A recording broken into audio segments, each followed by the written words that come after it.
Welcome, gentlemen. So we have Sam Henderson, Managing Director of Lomond Fine Foods.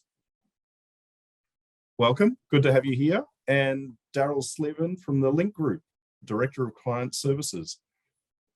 And hopefully, fingers crossed, we'll have Allan, MacGregor, CEO of the Binn Group. So what we might do, the way this is going to work with the panel is we will have our panelists do a sort of a 10-minute introduction on who they are, what their company does, and basically their experience so far in decarbonising fleets. Darrell's will be a little bit different.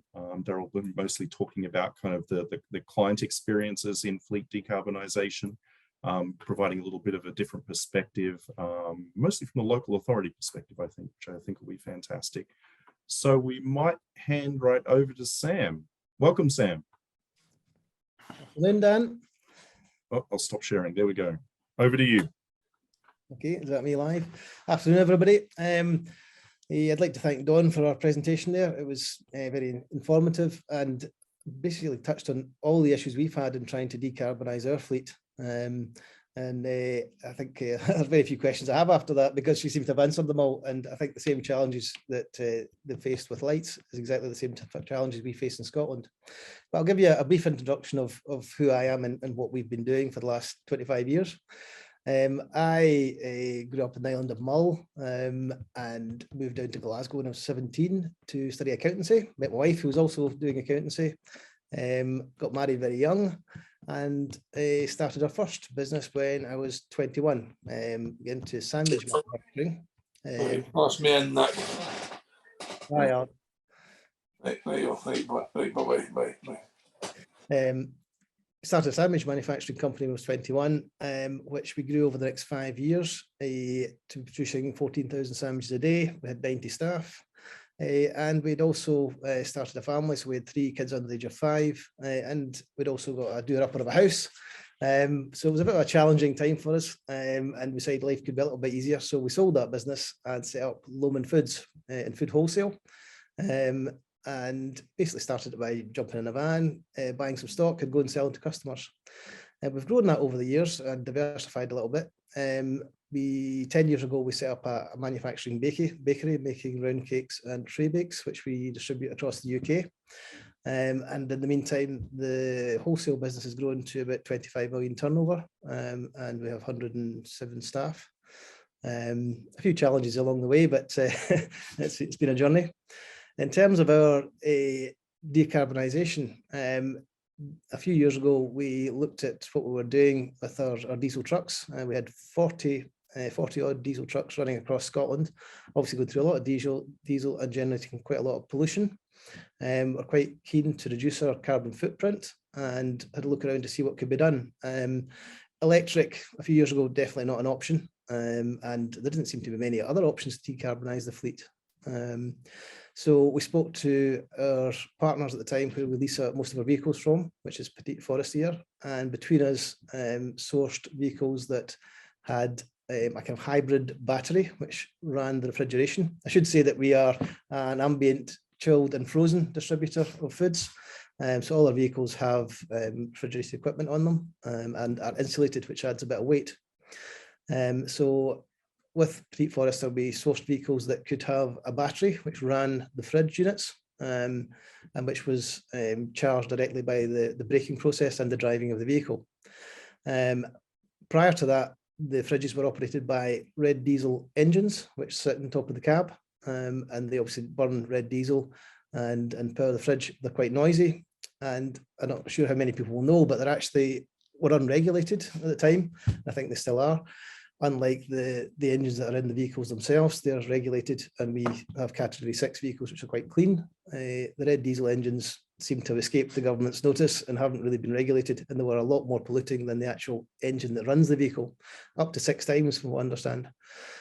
So by removing the red diesel engine and the fuel associated with it, and putting a battery in, we were able to remove an awful lot of carbon footprint. The other advantage was that the battery and the fridge were much lighter, and at the same time, in conjunction with Petite Forestier, we got much thinner insulation, which was more insulative but thinner, and that allowed us to make the box bigger.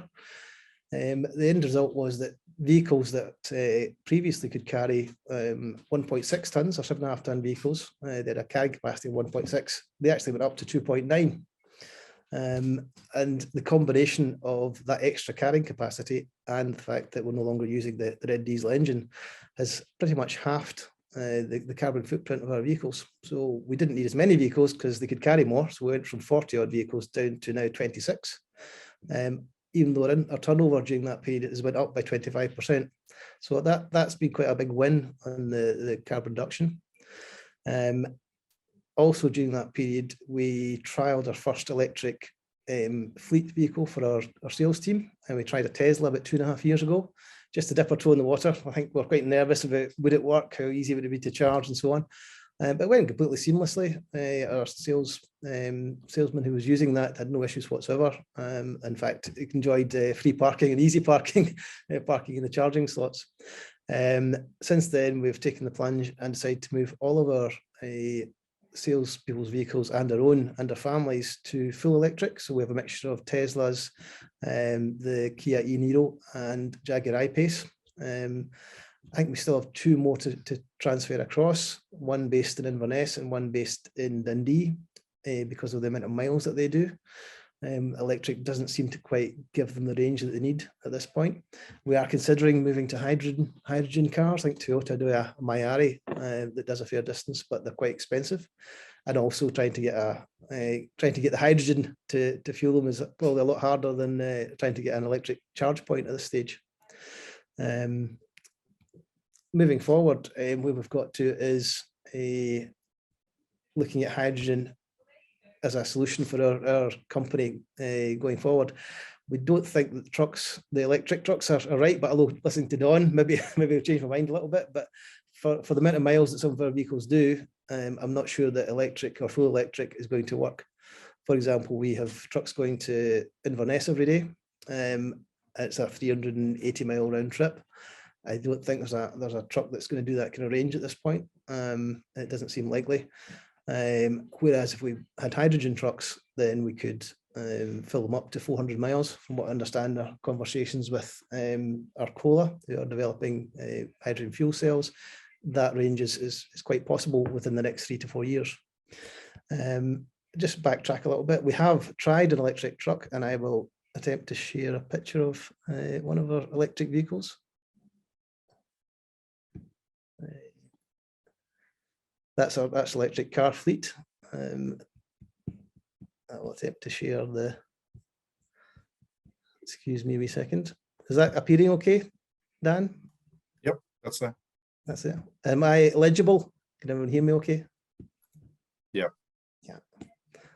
There is an example of the first full electric truck we've brought in. And we brought this just in on loan to try it, and we used this at COP26 recently. We supplied 80% of food into COP26, which we did on the basis that our attempts at decarbonisation and our goals of having net zero by the end of 2025. So we were selected to supply most of the food in there.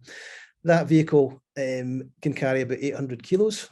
And from what we understood, it could do up to 150 miles. Our experience is that it doesn't do that, and that this is a big challenge for people understanding, as Dawn touched on, what can the vehicles actually do as opposed to what people expect them to do. We put it on site in COP to allow them to move their stock around the site, emission-free, carbon-free. They decided to go and pick some stock up from Kilmarnock, which is only about 20 miles away from the SEC in Glasgow, and it ran out of electric on the way back up the road, which then posed the problem: how do you rescue it? I'm just talking through the issues we've faced in trying to look at decarbonisation. But to rescue it, we tried to get someone who'd come along and give it a small charge to get it back to base. Our transport manager sat around most of a day and got nowhere, and eventually we had to send out a low loader to collect it and bring it back. And that's the kind of fear that it gets for us as a business looking at full electric. Is the technology there? Is the range there? And will we find these continual problems?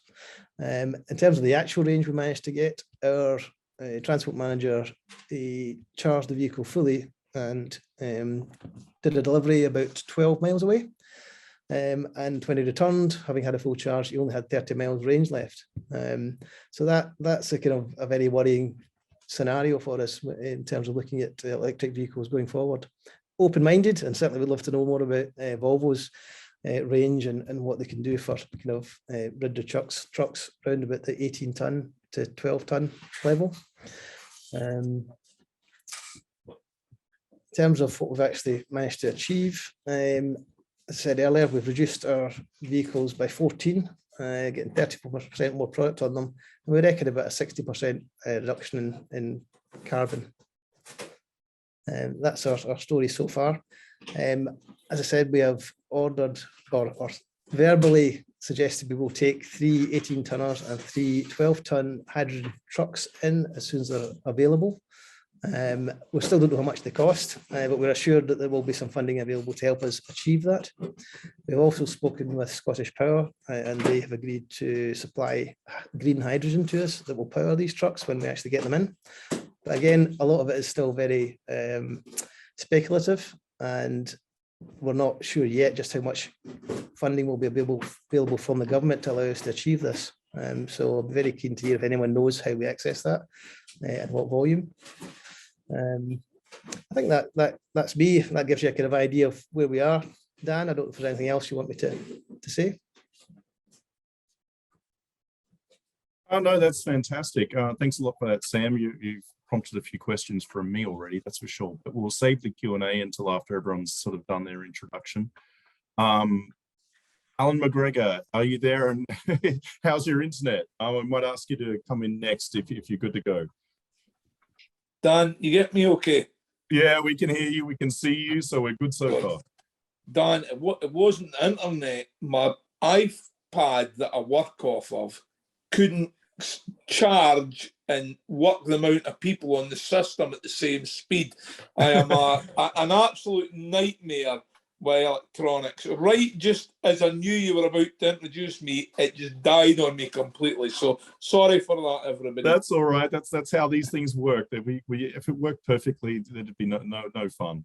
But it's good to have you here. But if you're ready and if you want to take 5 or 10 minutes to introduce yourself and your company and your experience with decarbonisation, that'd be great.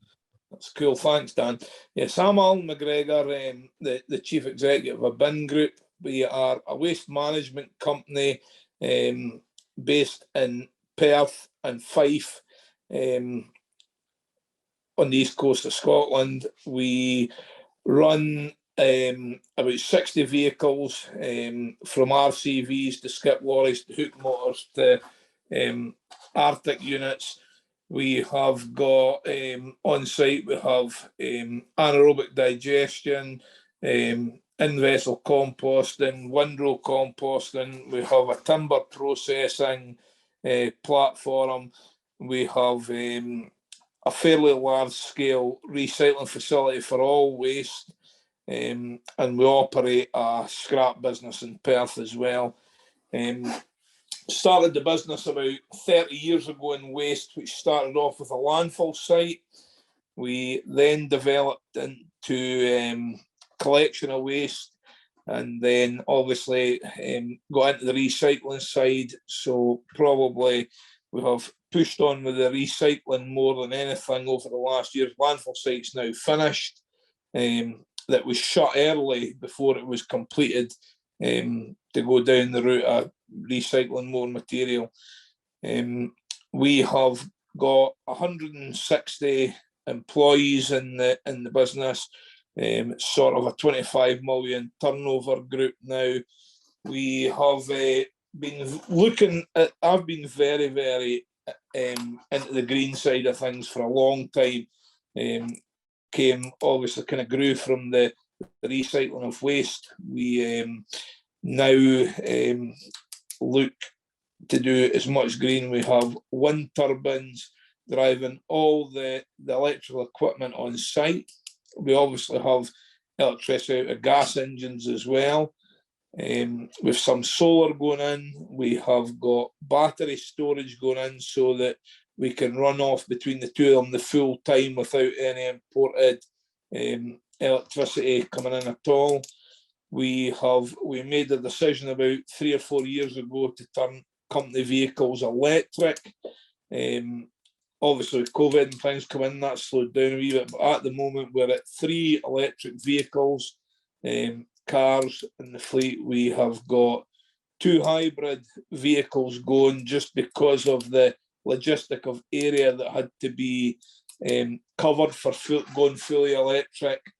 We have got in the pipeline 6 electric vans coming in, but being quite honest with you, they were meant to be here a wee while ago, but there is no sign of them at all with the backlog of waiting on these chips and things coming. So there's a bit of backlog. We have looked very, very much at all sorts of vehicles. We've looked at compressed gas, which we actually have one on order. But again, that was meant to be through sort of July time. It's not even off the production line yet. We have looking very seriously at the hydrogen trucks. Quite down. We've got assessments getting done on our routing and everything to see how we could get them to work. The big problem I see with any of that sort of thing is the infrastructure is not right. We can charge it at our sites, no problem at all. Sometimes out and about or doing longer distance harder. The same with the hydrogen, I think potentially is a great scope, or with electricity is a great scope. Fast charging is going to be very important going forward with the RCVs and things, if that's the route we go down. I don't think there's really much else to say. We, as far as the carbon side goes, we have probably reduced somewhere around about 30% over the last 4 to 5 years. We could probably, if we were to take the route like some people, the amount of trees we plant on our farmlands, we could probably just about have ourselves carbon neutral, but I don't allow that to be taken into the waste business because that is a part of farming project. So not really much else to say, guys. Thanks for that. Yeah, thanks for that, Alan. Sorry, it's just going to dig in a little bit while we've got a couple more minutes of your intro here. So you mentioned, it sounds like you do a lot of energy generation on site already. We do a bit, yes. We do. So how did that happen? I mean, was that a conscious decision or just a byproduct? Nice choice of words. Well, a byproduct of the business you operate. Well, it was a byproduct on the AD plant to start with, which was quite important. But really where it started, Dan, was the energy getting drawn out the gas landfill engines that still run. So there's 3 meg electricity engines on the landfill site, and there is a 7.8 meg of wind turbines there just now. That's what we have. And I also have probably about 2.5 meg of biomass working as well in different facilities, you know, from heating workshops to heating the hotel, to one heating houses and drying the wood chips for the other one. And I have one in a drying operation working in the waste business as well.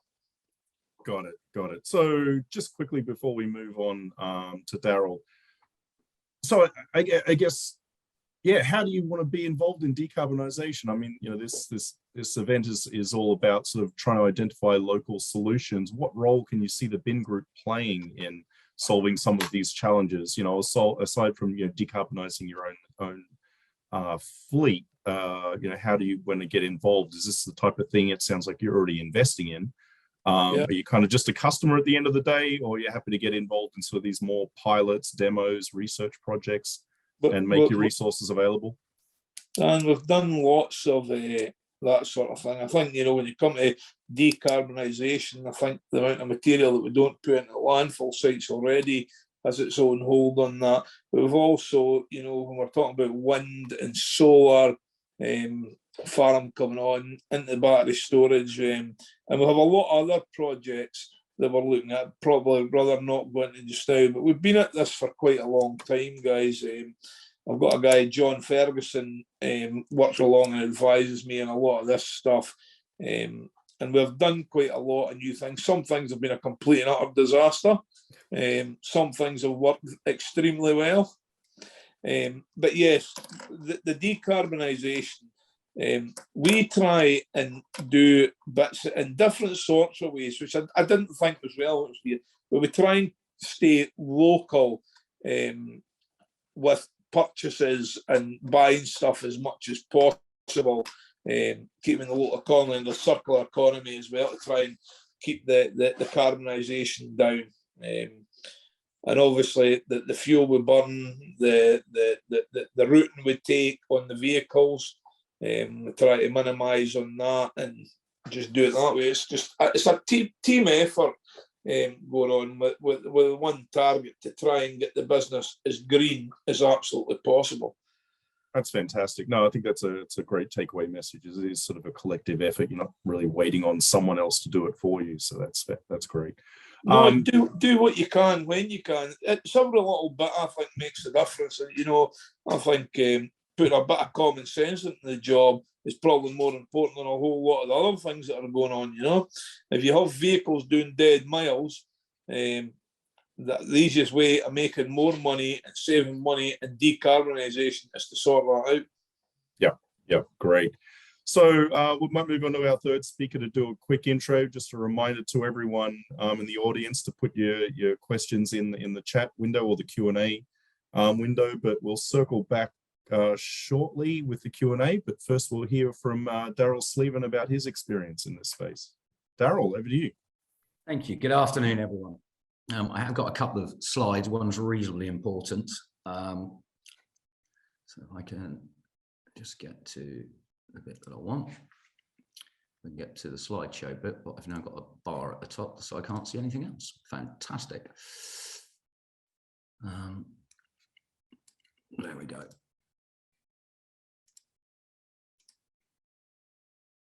Right, can everybody see that now? Yep, you're good. Good. Good afternoon, everyone.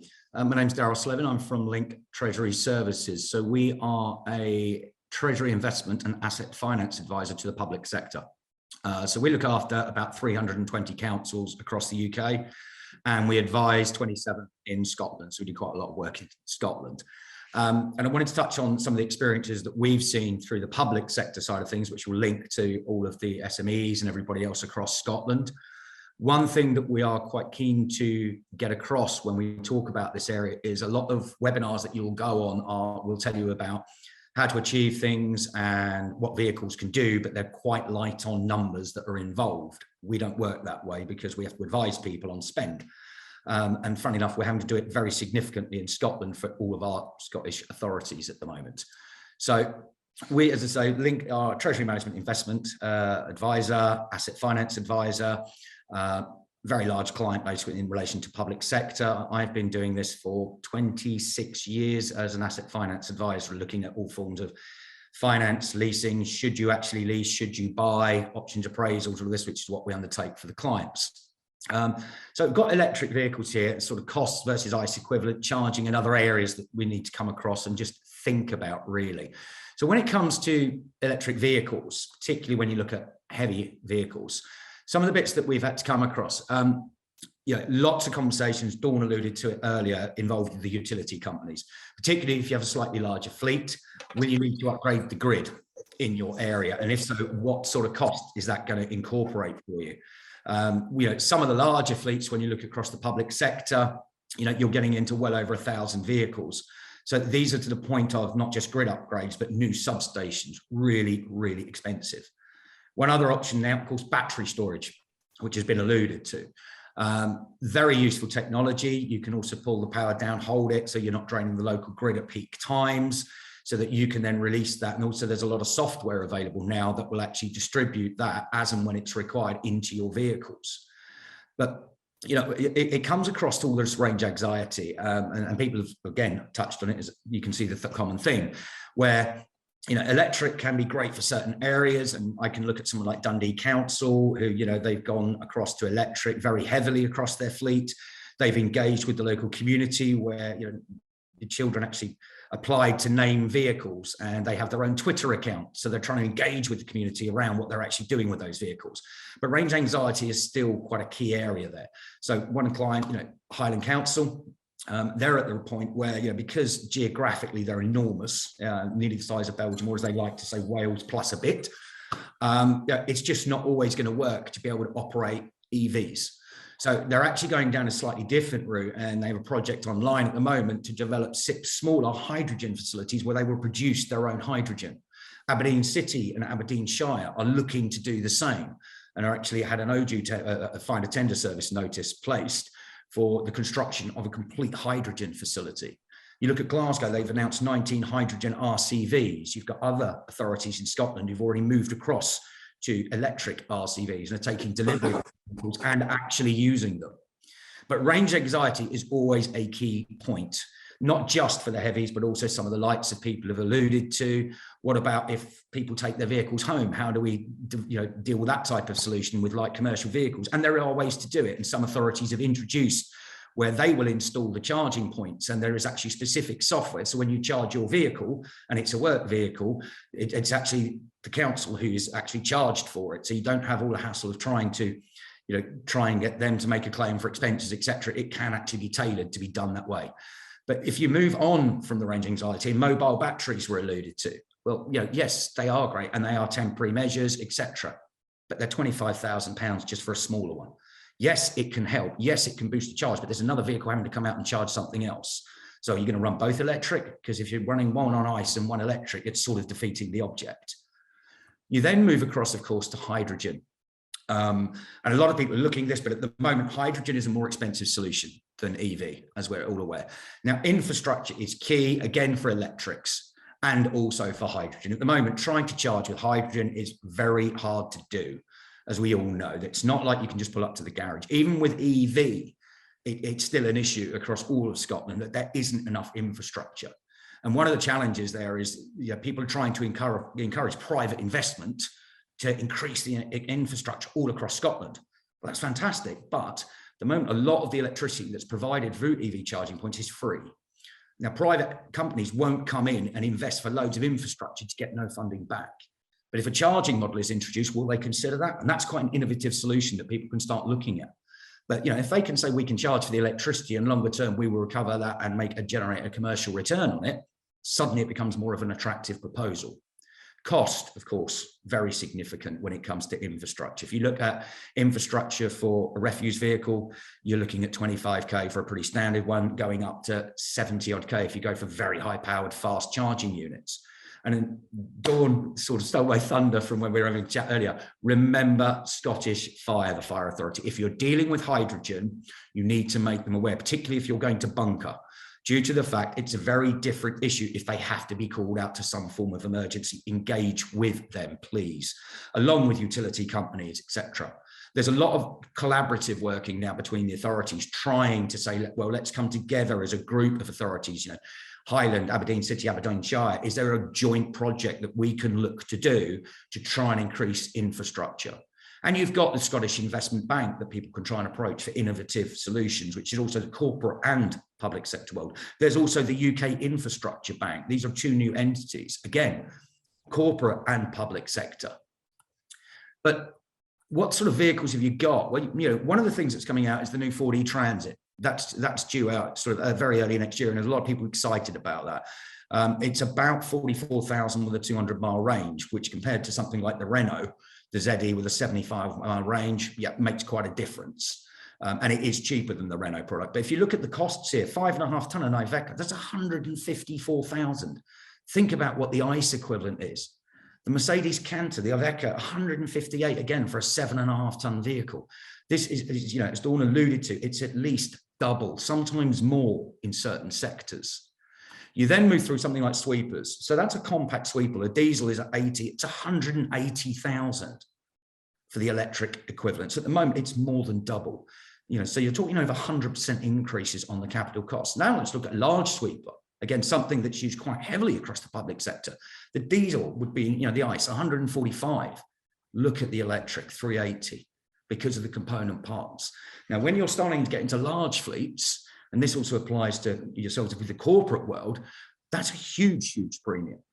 Now, one that's always is very interesting is, of course, waste. And of course, a lot of councils are involved in waste. So a 26-ton RCV, and the principles behind this still apply to other types of vehicles. It's just giving an example here. So that's a diesel waste vehicle there, 188,000 for a spec for that client. Now, if you want to take a look at something like the Dennis ERCV, which is a very common electric refuse vehicle, it's used across Europe, everything else, wow, 436,000. That is a massive increase. If you wanted to look at hydrogen, there are indications of what the pricing will be from Mercedes. Currently around £680,000. Now, as a corporate entity, that's really hard to try and justify. And this is where Dawn alluded to that some form of grant funding, incentives, maybe from Transport for Scotland, EST, need to start coming into play. But that, those are huge, huge numbers. So if we then move through, and this is the reason I wanted to share my screen. As I said, we like to talk about figures. So we've got examples here of a diesel option, and these are 5-year inclusive leases. So these have the finance and the maintenance put into those. And as you can see from this, you've got an electric option versus the diesel options.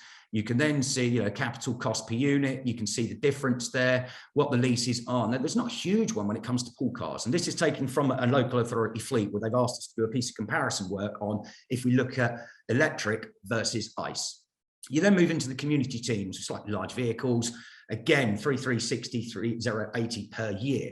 So, like commercial range and cars, you can see there's a much more comparative difference, far more well-established market, much more established second-hand market. Again, Dawn alluded to this. What are the residual values? And at the moment on things, at 5 years, you'll still get very attractive residual values from leasing companies. That works. You then start moving into the light world, and you can start seeing some massive differences here, particularly when you look at the electric versus the ICE. A medium van, yes, there is a premium, but don't forget that some of that is offset by savings because of fuel costs, etc. If I look at an RCV over 5 or 7 years, yes, there is a premium, even by the time you factor in the savings from electric and ICE costs. But when you start coming down to the 3.5-ton tipper, capital cost 58k versus 26.5 nearly 5k for the diesel option, nearly 12 for the electric. There is still a premium. Of course, you then move into the heavy world, and this is where it becomes quite scary numbers. So if you look at a 26-ton RCV there, electric option, you're looking at about 85k to actually fund that at the moment with maintenance costs. You look at the ICE, it's 48. It is still a huge, huge difference. There is still a premium, unfortunately. At 7 years, it is still more expensive, even by the time you factor in revenue savings across fuel. At 5 years, even more of a premium, and it isn't 10 or 20,000 pounds. It's still a very significant number, I'm afraid. And we're seeing lots of innovative solutions. We've got a client at the moment, they've just taken a load of diesels. They're looking to retrofit to make it dual fuel to hydrogen. We've got people looking at retrofitting other vehicles. We've got people taking brand new electric, people to ordering brand new hydrogen. And of course, the public sector fleets have very specific targets from the government. But look at the principal cost there. When you look at the capital cost, 6 million to 11.3. Leasing wise, 1.8, 3.4, you are talking double the costs. And that's electric before you look at the hydrogen solutions. Now, the authorities are trying to work more and more and engage with your authorities. I'd say that as well, due to the fact that they need to try and promote stuff across the community as well, not just for their own fleets and their own vehicles. You've got the pop-up charging points, not just the stand ones, the ones that fit into the ground. Those are popping up everywhere. But it's a very interesting time with a lot of pressure. Now, leasing, when you look at percentage increases on some vehicles, reduces the impact of the capital cost increase because of residual values. As yet, for the heavy goods vehicles, unfortunately, no. Everyone is too nervous about what's it going to be worth in 5, 6, 7 years' time, because the market is still first generation. So virtually, it's a sort of funding exercise, and that is it. There's not really much in the way of residual value in the heavy goods sector. Lights, very different story. You can get 40% residual values, but doesn't always mean you should lease it. Leasing is a tool in everybody's armory, and it is a case of, is it value for money? Is it not? Is it better for me to buy because I'm going to keep it X amount of time because of the mileage? And that was it. Whistle stop from me. More of a public sector slant, as I said. But we do deal with a significant number of councils who are doing innovative things. Some are doing things that we have to say, please don't do it. But that's part of our challenge in our life. But numbers to us are critical. So seeing the numbers and knowing what it costs rather than we're being indicated. And as I say, people are very light around some of this. But there you go. Back to you, Dan. Thanks a lot, Darrell. That was a fantastically detailed whirlwind tour. So no, it's good to get your perspective on what exactly the public agencies are doing. So I really appreciate that. Could the other two speakers come back in and, well, at least turn on their video until we find out a question? It looks like Sam's been actively answering questions in the chat, but we might touch on a couple of his answers just to get into a little bit more detail. So I'm just going to try and bring those up.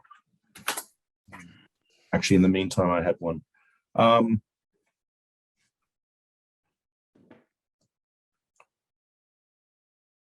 So quickly, Sam, if you're back in there, I did have a question about what are the vehicles in and around your warehouse, because Dawn was basically talking about forklifts and things like that. I'm assuming you have other vehicles as well. Yeah, we you're have. looking at electrifying. We have forklifts, but they are already electric. So we've moved that way a while ago. We have been, trying to decarbonise, as Allan was saying earlier. It's across our whole business. Although I've just spoken about the vehicles. Yep. We've got LED lighting throughout the premises, and it's all motion sensor, and all the forklifts are electric already. So it's the next big leap for us. It was the car fleet, obviously, which we're pretty much there. Yeah. The biggest one is the trucks, and that is the challenge. It's the infrastructure, what comes first, the vehicle availability, the cost of them, residual values. How long will the batteries last? Will they get worse after 5 years? Will only get half a charge when the range therefore would go down? We don't know these things. So that's the challenge. How much will the hydrogen vehicles cost when they actually come? How many sites will there be to kind of get the hydrogen from? That's our challenges. But in terms of other vehicles on site, yeah, they're electric. I think, Sam, something that's quite interesting when you say about the batteries. So we had a technical presentation with Dennis regarding their waste vehicle. And I know that they're the manufacturer and they're always going to say some things in favour of their product. But their view was the battery should outlast the body on the 26-ton truck, and they still expect it to be over 80% efficient. Yeah. The drive from the sort of public sector base is trying to offset it against the maintenance side of things, so you don't end up with the maintenance crippling you because you've kept the vehicle very long term. Yeah, well, that's are they talking about a 10-year life on the vehicle? How long are they were talking roughly 10 years. They were saying that they could see some people looking to rebody the vehicles after sort of 5 to 7 years, which is something they're looking at. But call me cynical. I'll also sit there and say that a manufacturer might say that as well at this current stage. The proof is in the pudding, but no one's had one for 5 years to get to that point yet. Yeah, that could be more expensive for someone like us who's doing frozen and chilled dual compartments. The rebody is more expensive. It's not just a box. Correct. It's a bit more expensive. I think the box should last 10 years. Quite often these days, people actually take the boxes off and put them onto new chassis. So the other way around. So I don't see why it shouldn't last 10 years. But if you're trying to use that as a justification for the cost, when you don't actually have the solid evidence, you might get a wee shock in 5 years' time when you've got a vehicle that you've only depreciated by half, but it's actually worth 10%. Yeah, and that's the challenge, I think, at the moment. We've done some work with some of the municipal companies on buses as well, and there's a lot of discussion from some companies about taking the used batteries to put them into the battery storage, because they should still be X% efficient, so you can use them for battery storage, but it's making sure you've got a process to dispose. Yeah. And again, that becomes a challenge. That will become an industry, but at the moment, as a company or any companies, no one's really geared up to do it. Yeah, well, that is the big challenge. It's good to be environmentally friendly and decarbonised, but what do you do with the batteries? Are they a hazard? Probably. Absolutely. Yeah. Allan, I don't know if you had anything to add to that at all. Oh no, did you just disappear? Oh, sorry, Dan. No, I that was very interesting, guys. Again, as we're saying about going forward with the batteries in themselves will be easy to deal with going forward. Nobody specialised. We have actually been looking at that going forward with batteries coming out of vehicles long term. But the interesting thing there is the length of time, having spoken to Dennis and various different people, the same thing. But what you have to remember is find the drivetrain with the electricity or hydrogen going forward. But what you've got to remember, a truck is not just that. The body's one thing, and the whole drivetrain, the engine side it fine, replaceable engine or hydrogen or whatever, however you want to go with that, is very interesting. But it's the rest of the truck, the axles, the gearboxes, the springs, the chassis, with the road conditions we've got in the salt over here, where it becomes an issue. So really, I don't think that we could certainly, for the reliability side, look at running much more than 5 or 6 years out of a vehicle going forward. But there was one other thing I wanted to say on this, guys, and it's maybe worthwhile having a bit look at JCB now, whether this is right or comes or not, but JCB actually are working very strongly on a combustion hydrogen engine. Now you can look that up through YouTube if you put it in.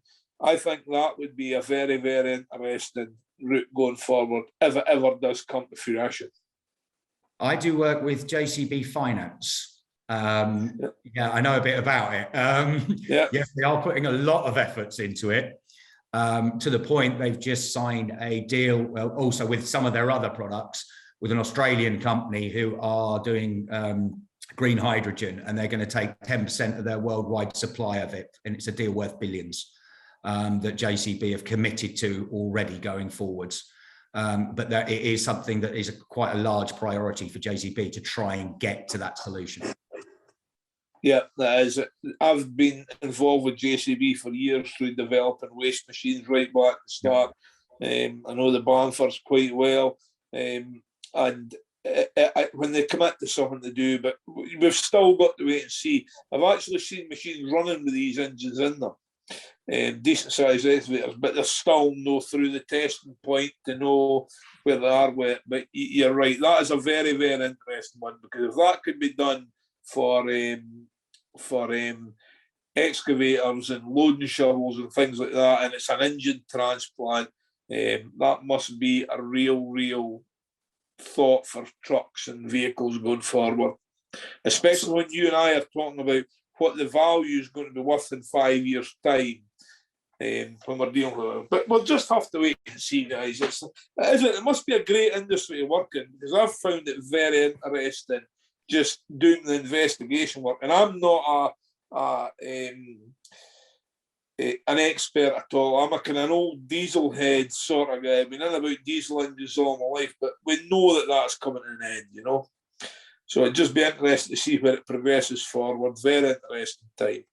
So Alan, just on that, do you think you're a bit of a rarity though, being a diesel head who's open to the idea of electrification and hydrogen, or do you think your average diesel mechanic's going to be a little bit resistant?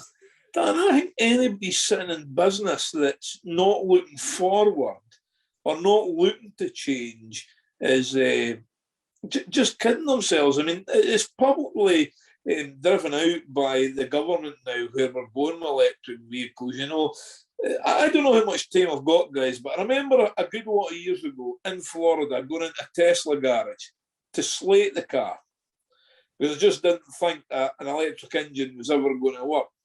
I left the garage after having a test drive, blown away. So impressed. You know, so I think you just have to be open-minded, and we've got to do the right thing going forward. After all, we're sitting here, we're caretakers, we're not nothing else. We've got to try and sort the problems of generations going by, and we're only going to do that by working as a team. Yeah, fantastic. So I did want to touch on one thing. I think Alan brought it up about sort of some of the chassis impact and whatnot. And Sam, I think it was a conversation with you where you'd increased the payload that some vehicles could carry. Yeah, and it had a fairly negative impact on the remaining chassis. And I mean, that speaks to sort of the embedded carbon in some of these older vehicles as well. You want to tell us about that a little bit? Yeah, I was just wanting to share that there. Our experience, obviously, we pushed ahead and we got the hybrid refrigeration in, and obviously it gave us the higher carrying capacity, which we obviously utilised. But what we found is that the vehicles, after a relatively short period of time, maybe we would normally have them for 4 years. After 2 years, we're having all sorts of chassis problems. And in fact, we've changed our fleet to a newer version. I'm not going to mention who the manufacturers were, but that was more robust and able to cope with the extra carrying capacity. So that's the kind of challenge you don't know until you try it. And so we're fortunate enough they lasted long enough, and we had a bit of backup and servicing to make sure that they would work until we got the new fleet in. And literally, I think the last 4 vehicles have just come in the last week or two. So that's us replaced 20 of those initial vehicles with a new version that are more robust. But these things you don't know until you get to it. And if we had bought those, we leased them, but if we had bought those thinking they were going to last 10 years, after 2 or 3 years, we needed to replace them. And, with the issues we're having, how much would they be worth? So that's a big challenge. Yeah, I guess all lorries are not created equal. Yes, exactly. Especially when you start looking at retrofitting components. But I guess in this case, it was mostly the additional weight that you'd partly, put but onto that. they were still legal, so they should have been able to carry it. But they didn't, and because they weren't used to having to deal with that amount of weight. So, Yep. Sorry, just trying to look through some of the questions here. I think this one's probably aimed at Darrell a little bit, talking about, if these vehicles are going to apparently last a little bit longer based upon that current conversation, is there a potential to sort of make the leases longer? Is that something anyone is really looking at from the leasing company's perspective? Well, the leasing companies, financing. Yeah, it depends on the type of lease that you require. So if you want the issue is if you want a residual based lease where they're going to build in the asset has a value, they want a shorter period lease. So if you look at a 7-year RCV, if it's ICE, you're probably looking at the moment, the prices have spiked, but you're looking at 180, 200,000 pounds new, even with the spike in current prices, 15K, they go for about 7 or 8 at 7 years old. So you're still virtually repaying the full cost because it links to how long will the asset last and what's the second-hand value of it. You could do a longer-term financing route at 10 or 15 years, but potentially it'll have no residual value. So it's effectively like some form of finance lease stroke loan type structure. It'll end up on your balance sheet, count as debt, but depending on how you account, if it's IFRS 16, it's on the balance sheet anyway as debt. If it's UK GAAP, you could still have something that's off balance sheet as revenue, but again, you need a shorter period than that longer period. They'll always consider it. And it boils down to the credit rating of the entity. Are they happy to do it over 10, 12, 15, etc.? Local authorities are quite lucky. They have what's known as a sovereign debt rating. So they're rated the same as the UK government, which is AA-. Whereas, some corporate entities can have a very strong credit rating, but it's not the same as the UK government, which is a bit more cast iron, where people also will lend long term. Good. Allan, I was going to just bounce back to you very quickly about, you mentioned something about having sort of a duty cycle assessment done or currently being done on your fleet. Is that right? Did you want to maybe talk about that? Is that sort of an assessment you've done before, or it's something new that you're looking at to understand what you can do with your fleet? No, it's getting done through Dundee University, not Dundee, St Andrews University, just commercially looking at the viability of going into hydrogen trucks and routing and everything we're doing just to optimise it. It's just quite fresh, Dan. I don't have a lot of detail on that yet, but it's something I'm really looking forward to getting an insight into.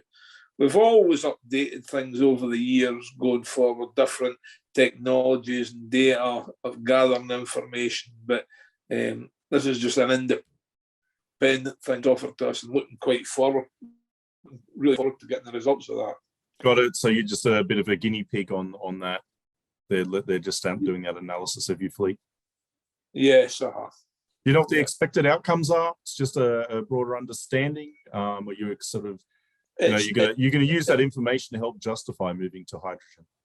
Yeah, it's more for the move to justifying the move towards hydrogen. Great, thanks a lot. So Sam, I don't know have you done anything like that before, sort of looking specifically at the duty cycle of your vehicles to help with your decision making?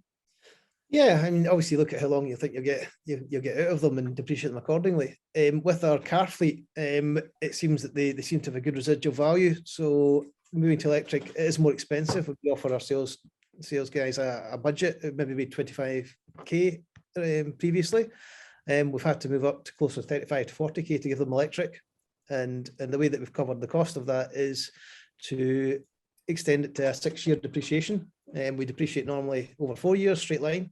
We moved that to 6, and basically that means the capital cost of electric vehicles is the same on the P&L. Obviously, you then save on the fuel, and we found that the servicing is very cheap for them, and so far very reliable. The ones we've picked, we went for Tesla, which everybody knows about, and they are very good. A 5-year warranty as well, so there's been no costs at all. The Kia e-Niro got a very good write-up, so we're with those so far, no issues whatsoever. And I would imagine if you go on We Buy Any Car, in fact, all of our electric vehicles this year have actually gone up in price second hand. So we've actually made a profit on them. So I think that is more to do with the shortage at the moment. Necessarily, in fact, they're just electric. But it's a good story at the moment that they really are saving us money as well as being good for the environment. So from that point of view, yes, we do look at it. And I think the true measure is still to come if we get back to a normal world where standard depreciation applies and there isn't the global shortage that is driving the prices up.